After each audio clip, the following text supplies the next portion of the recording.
మరణం పొందని నరుడు ఈ భూమి మీద ఎవరూ లేరు. భూమి మీద ప్రతి మానవుడు తప్పక మరణిస్తాడు. మరణం అనేది అందరికీ ఒకే విధానంలో రాకపోవచ్చు, కానీ మానవుడు మరణించడం ఖాయం. జన్మించిన ప్రతి నరుడు మరణించక తప్పదు. మరణమును తప్పించుకోవడం మానవుని వశములో లేదు. మరణమునకు వయస్సు లేదు. మరణం ఎప్పుడు ఎవరిని కదిలిస్తుందో ఎవరికీ తెలియదు. మానవుడు మరణించే ముందు ఏ స్థితిలో చనిపోయాడో అనేది చాలా ముఖ్యం.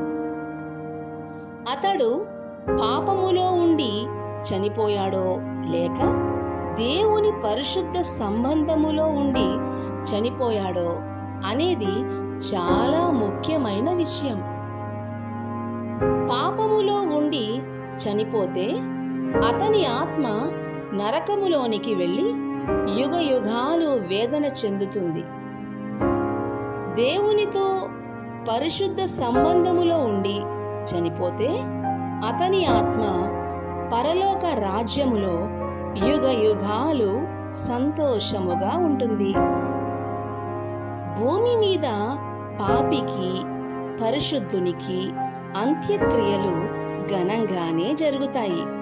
కానీ చనిపోయిన వారికి ఏమి జరుగుచున్నదో మానవుల ఎవరికీ తెలియదు. కాబట్టి మరణము రాకముందు దేవునితో నీ పరిశుద్ధ సంబంధము పరిశీలించి సరిదిద్దుకోవాలి. లూకా సువార్త 16వ అధ్యాయము 22వ వచనం.